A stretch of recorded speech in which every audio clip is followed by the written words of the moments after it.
Kathleen Folbigg is a free woman.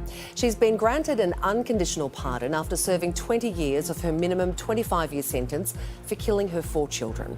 Her release comes after an inquiry found there was reasonable doubt as to her guilt based on new evidence. This has been a terrible ordeal for everyone concerned, and I hope that our actions today can put some closure on this 20-year-old matter. The pardon does not quash Kathleen's convictions. The matter will have to be referred to the Court of Criminal Appeal for that to be considered. The lawyer for Kathleen's former husband and the children's father says Craig Folbigg is critical of today's pardon. His position on it does not change, and irrespective of the outcome, this is a man who has been bleeding for more than 20 years in pain and sorrow. Jane Hansen is the host of the true crime podcast Mother's Guilt, and she joins us now. Jane, your podcast was part of the fight for Kathleen's freedom. So what was your reaction when you heard the news today? Mixed, actually. I think bittersweet. It was a great day for justice and truth and journalism, but I was just so sad that it had to come to this, that a woman who did not kill her 4 children had spent 20 years in jail, and it took scientists and journalists and so many other people to campaign to free her. And I just wonder what would happen if those people weren't available to other innocent people. Kathleen Folbigg's lawyer has described this case as the greatest miscarriage of justice the Australian legal system has ever seen. Is that something you agree with? Oh, of course. I mean, I think somebody had called it as the Chamberlain case on steroids, and Lindy Chamberlain, there were parallels with that case in that she came across as not the typical grieving mother.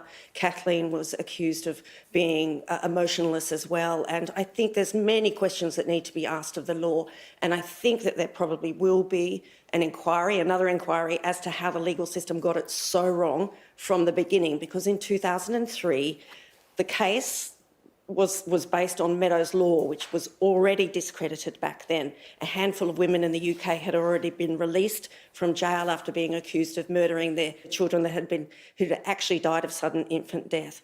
But then it was twisted into Meadows law, which was one guy's opinion. Sir Roy Meadow, a paediatrician from the UK, opined that 1 sudden infant death was a tragedy, 2 was suspicious, 3 was murder. And that came into this case from the beginning. Jane, you've got an extraordinary personal connection to the case. Can you tell us about that? Well, when she was being trialled in 2003, I was having my own disastrous attempts at pregnancies and losses. I'd lost a child in 2001 and another child in 2004. And her diaries, which basically were weaponised to convict her, and I use that word weaponised because they were taken out of context, and they were strung together to make her look as terrible as you could. I recognised her writing in my journaling. I blamed myself for the death of my children. What sort of mother am I if I can't keep my children alive? That's what my personal interest in the case was, to push for this podcast in the first case. And I called it Mother's Guilt because that's what happens when you lose your children. Any bereaved parent will tell you this. You blame yourself because it's your one job as a parent to keep your child alive. Jane, you mentioned before it's obviously a day to celebrate for Kathleen, but can she ever make up for those 20 years of her life that she's lost?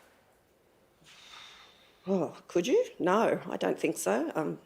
I've not spoken to her. I've got some well wishes and a hug via a text message, but I can't imagine what it would be like to lose 4 of your children and then be blamed for it and then lose 20 years of your life. Where do you begin to pick up from that?